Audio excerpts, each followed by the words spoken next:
Kwa majina naitwa Nestori Kiria, naishi Big Bite, nafanya biashara ya Kirumba. Nimetokea Kilimanjaro kwa baada ya masomo, ilikuwa 2016 kidato cha 4. Nimekuja Mwanza kwa ajili ya kufanya biashara hizi. Baadaye nilianza na biashara ya nilianza na biashara ya matunda, ndo nilianza nayo kwa mtaji mdogo sana. Kwa hata nikisema ni mtaji mdogo au ni kuanzia 20,000 kushuka, ndo nilianza na huo mtaji. Kwa nilivyoanza nao nikaendelea kidogo kidogo, nikiuza labda ni matikiti na ndizi kidogo nachanganya. Wateja wakitaka vitu vingine na waletea vitu vingine tofauti tofauti, kama ni parachichi, kama ni matunda mengine na waletea wateja kila wanachokitaka naleta. Kwa hiyo unakuta natengeneza wateja na pia pale naongeza bidhaa kwa kila wanachokihitaji. Baadaye nikatengeneza ofisi ya matunda, tukatolewa mjini pale kwa 2021, boma machinga, tukaondokaga. Nikaanza biashara nyingine ya kuuza vifaa vidogo vya urembo, niuzia macheni, mapete. Baadaye biashara ikawa ngumu zaidi, nikaona nikasitisha, nikarudi mle kwenye matunda. Nikaona at least hela ya kula naipata, hata nisipokuwa nauza nitakula hata matunda, nashindia kwenye yale matunda yale. Kwa baadaye nikajiongeza mtaji, hela kidogo napata na natunza, hela kidogo napata natunza. Baadaye ndo nikahamiaga Kirumba, nipata maeneo ya Kirumba, maeneo haya. Nilipopataga eneo nikatengeneza ofisi, meza nzuri, nikaandaa, nachukua vitu matunda kama yale nilikuwa nauza mwanzoni, kidogo kidogo naongeza mtaji. Nilirudi kwenye matunda kwa sababu nilikuwa sina ofisi, nikachonga troli. Nimechonga troli kwa ajili ya kusupply matunda. Nikinunua matunda kidogo naongeza na sambaza kwa wateja, naenda sehemu mbalimbali, narudi tena mjini kwa troli, naenda na kurudi kwa sababu sina eneo maalum. Nikajiongeza hivyo. Ndugu yangu akaniambia ana eneo sehemu anaweza kanipatia. Pale ndugu yangu akanipatia eneo, nikatengeneza meza. Ndo nikarejea maisha yale ambayo najua mwanzoni yalikuwa ni mazuri kidogo, ni ya matunda, lakini tulitolewa mjini, lakini tayari hapa nimeshapata eneo zuri ambalo halina usumbufu. Nikawa nalilipia hivyo kidogo kidogo, na pia biashara nikaiongeza ikakuwa kubwa zaidi. Baadaye nimeingia tu kwenye mfungo wa maombi. Katika biashara Mungu ni wa kwanza kumtanguliza mbele kwenye maisha. Huwezi kufanikiwa tu bila Mungu. Mungu ndo jambo, ndo Mungu ndo kila kitu. Ningia kwenye mfungo maombi, nikafunga, nikasema Mungu anipe kibali nibadilishe biashara yangu ya matunda nilikuwa naifanya. Kweli katikati ya mfungo mimi nikawa nimepata neno, nikaona na fursa iko mbele yangu, karibu yangu. Nikaona ni vizuri nibadilishe biashara, kwa kuwa pesa hizi tunazitafuta huwa hazitoshi. Unaweza ukaipata kidogo, lakini kidogo hicho kikazalisha kingine, au kidogo hicho kikawa kianzio, na baadaye kinasonga mbele. Kimoja kinazaa kingine, kingine kinazaa kingine zaidi. Huku kuna vitu ambavyo tunavitanguliza mbele. Hata kama tunavifanya hizi biashara zetu za matunda ni nzuri na ni njia ya mafanikio. Sisi kama biashara za matunda ndo zimetufikisha malengo tofauti. Kwa pale kwenye matunda mimi nilipopata hela nikakodi chumba, nikapata na idea nyingine ya kufanya biashara nyingi. Sasa biashara nilikuwa nimeomba kwenye maombi, kitu gani ambacho nimeomba? Vitu vingi. Mungu akubadilishie biashara gani ambayo unaweza kuifanya. Kwa biashara nimeplani ilikuwa ni ya nguo, kuna viatu, kuna vifaa hivi vya simu, kuna ufundi nguo, lakini bado nilikuwa sijapata hiyo idea. Ningenunua cherehani, lakini vitu vingine nimeviacha, lakini nimeona ni moja wapo ya hizi kazi naweza nikazifanya kama kijana. Kwa sasa hivi tunaangalia vitu vinavyoenda kwa kasi, vitu vya speed hapo vinavyokuwa kwa haraka, kama hizi biashara hizi vifaa vya simu, lakini bado nilikuwa kwenye chaguo ambalo najua naweza nikachagua biashara gani naweza nikafanya, nisitumie muda wangu vibaya au nisitumie hela mwanzoni kama nilivyotumia hela nikajaribu biashara nikarudi nyuma. Ndio maana sasa hivi kuna vitu ambavyo vinanipa challenge sana, nizidi kuongeza vitu tofauti, nibadilike zaidi na mimi niwe mfanyabiashara mkubwa baadaye. Kwa biashara zangu mimi naziendesha nikiamka asubuhi, najua Mungu kwanza, mambo mengine yanakuja tu. Kwa hiyo ukisema Mungu kwanza, lazima uswali, unafanyeje, kitu cha msingi. Cha kwanza na matunda hayo, naweza biashara naendelea nayo, na hii naifanya vifaa vya simu ni moja wapo biashara. Nikiamka asubuhi kwanza naweka order, napiga tu simu naweka order ya vitu, najua tayari. Nikiamka asubuhi naenda kwenye matunda kwanza.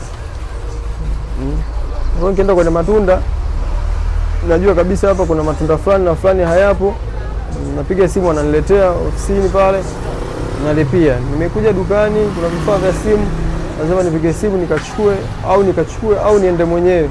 Kuna vitu vya kufuata, kuna vingine sio vya kufuata. Kama hivyo pia inapendeza.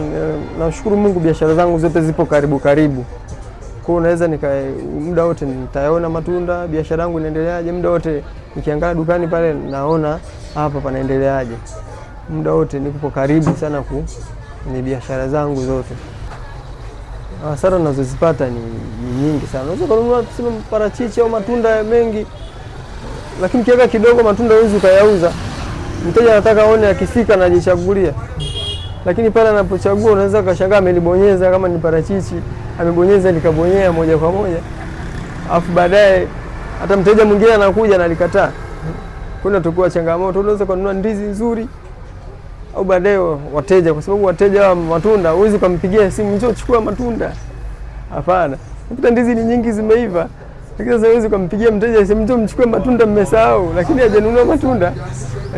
Kuna changamoto kama hiyo, unaweza kashangaa umenunua mzigo mzuri kabisa na baadaye ukakutana na hasara. Leo kama wateja wasije. Lakini pia ni moja wapo ya fundisho. Unaangalia jinsi gani ya kunanili hizi kazi. Unachukua mbichi kidogo unaanza kuiva kidogo.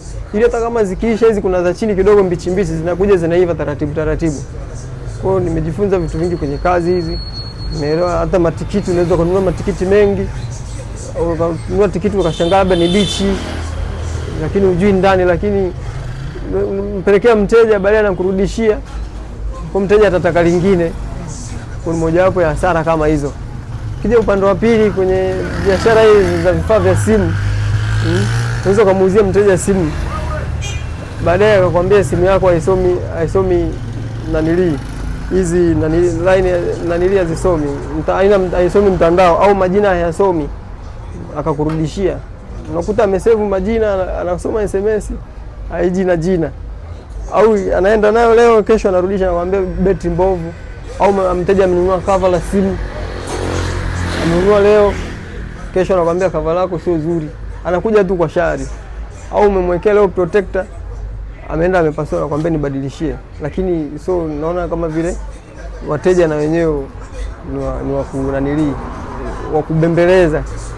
Hizi biashara sasa hivi zimekuwa ni changamoto ni nyingi, kwa kila mmoja huwa anavutia kwake. Unaweza leo usimhudumie vizuri, leo akwambia bei kubwa, kwa yule akaenda kanunua bei ndogo. Huko kunakuwa kama na upinzani kidogo, lakini hizo biashara zina changamoto kidogo. Umeona? Kwa kama hivyo. Kwa biashara nilizoanza ya kwanza ya matunda imenizalishia vitu vingi sana. Kwa ina hasara, lakini yenyewe kiendesha vizuri ina faida zake. Hizi kakutupa. Wanasema jembe alimtupi mkulima. Jembe alimtupi mkulima. Mwanzo mimi kwanza matunda ilinisaidia kweli, ni kiwanja. Baadaye bahatika kweli nijenga. Mpaka sasa hivi nimejenga, kwa ni biashara ambayo inanifurahisha na pia imeniwezesha vitu vingi. Kwa ndoto natamani kwa sasa hivi baadaye niwe mfanyabiashara mkubwa, kwa mfanyabiashara mkubwa tofauti ambavyo nilivyokuwa mwanzoni. Mtu anadhania, mtu ananiona tu nazunguka na troli natembea nalo, lakini sasa hivi hata baadaye na biashara kubwa tofauti. Hata wakija kusema yule kijana nilimuonaga zamani kipindi fulani, kweli bana, unakuta hata msimu miaka 10, 15 mbele unakuta niko kwenye hatua nyingine. Natamani niwe mfanyabiashara mkubwa kweli. Kwa ndoto zangu mimi ninazotarajia kwa sasa hivi yani natamani ningekuwa mfanyabiashara mkubwa sana, ili baadaye kabisa najua nikipata hela au nikipata hela ambayo mtu labda kama ni mtu kusapoti, nipate mtaji mkubwa ili uweze kunifikisha kwenye niwe mfanyabiashara mkubwa wa ndoto zangu, ndoto zile zitimie. Niweze kuwa mfanyabiashara mkubwa, kama ni kwenda wapi, sehemu kwenda kuchukulia mizigo, nakuja na kuagiza, inapendeza zaidi, kwa sababu kumbuka mambo tuliyopitia mwanzoni hadi wa leo napoelekea ni moja wapo ya hatua, ila natamani nifikie ndoto, natamani niwe mfanyabiashara. Ushauri wangu mimi kwa watu wanaolalamika kwamba biashara ni ngumu au biashara hakuna au sema hali ni ngumu kiuchumi, ni kweli ni ngumu, ila kuna vitu vidogo vinaweza vikakusababishia ukapanda kiwango. Hata ukiwa na 5,000 tu au 10,000, ukiwa na 10,000. Mimi mwenyewe nilianza na mtaji, nilianza kuuza matunda, nilianza mtaji kidogo tu wa 15,000. Nilichukua machungwa tu nilikuwa nauza barabarani, tunayapanga nauza 200, nanunua 100, nauza 200. Kwa pale nilipata pesa, kwa kadri ya kile kiwango nilivyokuwa nakiuza. Mteja anaulizia kitu fulani sina, ila vile vifaida naweka pale, nanunua kama ni ndizi na viweka. Lakini siwezi nikasema kwa watu wanalalamika sasa hivi, unakuta mtu ana simu ya 300,000 au simu ya 500,000 au simu ya milioni, analalamika, anasema hana kazi au hana mtaji. Na kati ile milioni yenyewe ukiangalia ni mojawapo ya mtaji ambao si wengine tulikuwa tunautafuta mwanzoni, tunakosa. Tulikuwa tuna hata simu, tuna hata simu za mkononi, hatuna kitu. Mtu ana iPhone ya milioni 2 lakini analalamika apewe vocha, au analalamika hana kazi kabisa, na hela anayolipo kwa siku labda ni 5,000 au 10,000, na simu ni kubwa, na uwezo mkubwa. Ile simu anaweza akafanya biashara, anaweza akachukua talaki tu akaenda kwa fundi cherehani, bana nielekeze, nataka niwe fundi, ila nifundishe ufundi wa kushona nguo, unaona, au nifundishe kazi ile niuze labda kama ni matunda, biashara ndogo. Mimi sisemi kama ni hivi nilianza nayo, lakini ni mojawapo ya biashara kubwa. Mtu anaidharau, ila ni kubwa. Tuipende Tanzania, tuijenge Tanzania.